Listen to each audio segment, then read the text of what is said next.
Hello everyone! Welcome back to my channel. So ngayon, gagawa tayo ng review ulit. And ang i-review ko ngayon is itong galing sa Purederm. So this is Exfoliating Pore Cleansing Pad. And kung mapapansin ninyo, may kasama akong bata dun sa likod. Sinama ko na siya. Actually, paalis kami dalawa. May bibiling kami sa bayan. And naisip ko mag-film kasi gusto ko siyang itry nung isang gabi pa. So this is Exfoliating Pore Cleansing Pad. On this part, nakalagay dito na dual-sided deep pore cleansing treatment. 4-in-1 formula, cleanse, exfoliate, tone, and hydrate. No paraben, and this is for all skin types. So, ang laman niya sa loob is isang dual-sided pad. And, nabili ko siya for $29.75 sa Watsons. So, dual-sided and pre-moistened Purederm Exfoliating Pore Cleansing Pad enriched with aloe, collagen, witch hazel, and hyaluronic acid is designed to clean deep down to the pores, leaving your skin feeling soft and smooth. This pad is textured on one side to gently exfoliate and smooth on the other side to lift away dirt, oil, and makeup that can clog pores and cause breakouts. Purederm Exfoliating Pore Cleansing Pad will cleanse, exfoliate, tone, and hydrate your skin for a noticeably cleaner and smoother complexion. Okay, so how to use? Open the packet and place fingers in finger pocket of the pad.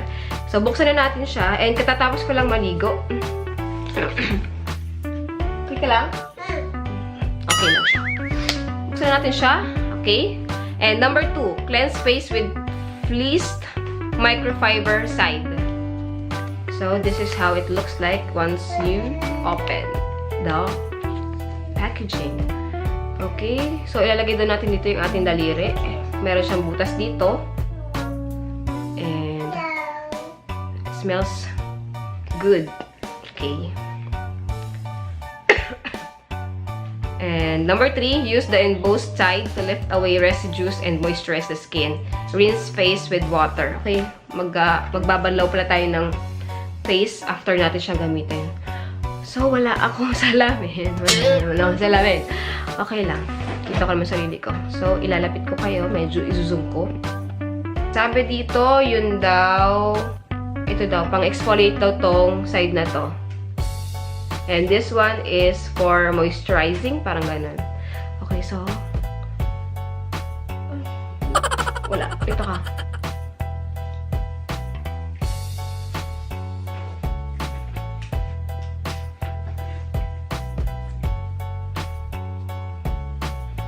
Nakuha ka toothpaste, no!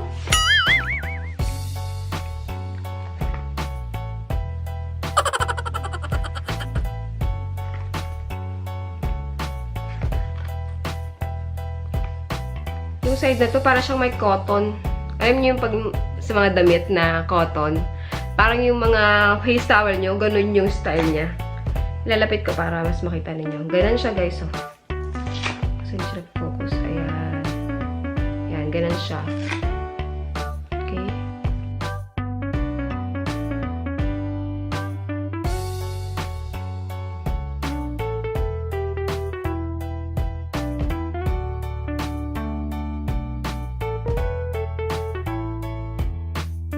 Mahirap nga lang siyang i-glide sa mukha kasi matatanggal siya.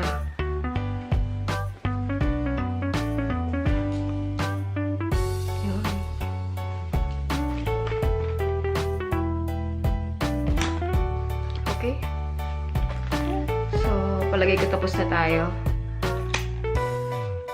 Okay na siguro yan. Wala naman nakalagay dito kung ilang minutes mo siyang i-massage sa face. Okay, so gagamitin natin yung kabilang side. And ganito yung itsura niya. Parang may naka-embossed. Yan. Okay, so ganun yung itsura niya. And babalik na rin ko lang yung aking finger. And ilalagay ko siya dito.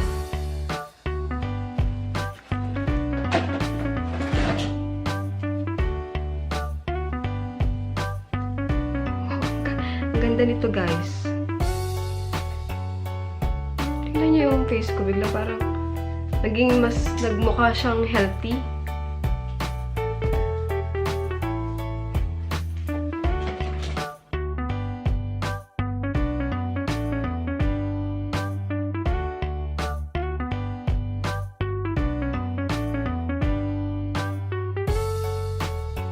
So, pag natapos mo na siyang gamitin, ganito na yung mangyayari sa kanya. Sira na siya. Okay? Yung anak ko naglilikot dun.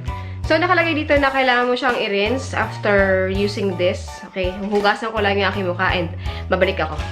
Nakapag-wash na ako ng face and yung pakiramdam niya, guys, parang ang linis-linis ng face mo. And nung tumingin ako sa salamin, yun, may salamin doon. Parang meron siyang mga puti-puti. Hindi ko alam kung balat ko ba yun or awan. Tapos parang siyang libag or parang dead skin na natatanggal. Hindi ko alam kung meron kayong nakikita. Pero kanina kasi nung nagtingin ako sa salamin doon, kasi wala nga ako salamin sa harapan ko, meron siyang mga puti-puti dito. Tapos tinanggal ko na lang siya and hindi ko lang alam kung ano siya, kung anong tawag sa kanya. Pero all in all, okay siya. Nagustuhan ko siya and bibili pa ako nito. Tatry natin siyang gamitin pag magtatanggal tayo ng makeup. Kung mapapansin niyo, medyo nag-glow yung aking face. And mas nagmukha siyang healthy. Tingnan niyo. Hindi lang mukhang healthy yung labi ko kasi putla. Okay? Okay na ba tayo doon? So, kanina nilarab ko siya dito sa ilong ko and napansin ko na medyo parang nabawasan yung roughness ng ilong ko. Dito, kung makikita ninyo, medyo nangintab siya. And ang ganda ng effect niya, guys. Like na like ko siya. And kahit hindi na ako mag-makeup ngayon, okay yung face ko ngayon, okay yung aking skin. And I'm loving it. And kailangan kong bumili pa nito. Okay, so yun lang, guys. And sana na-enjoy nyo tong video na to. Kung na-enjoy nyo, please click the like button para ma-inform ako na nagustuhan ninyo. Kung meron kayong request na ipa-review sa akin, just comment it down below para malaman ko. And then, gagawa natin siya ng review. So, yun lang, guys. And maraming salamat sa panonood. And see you again on my next video. Bye!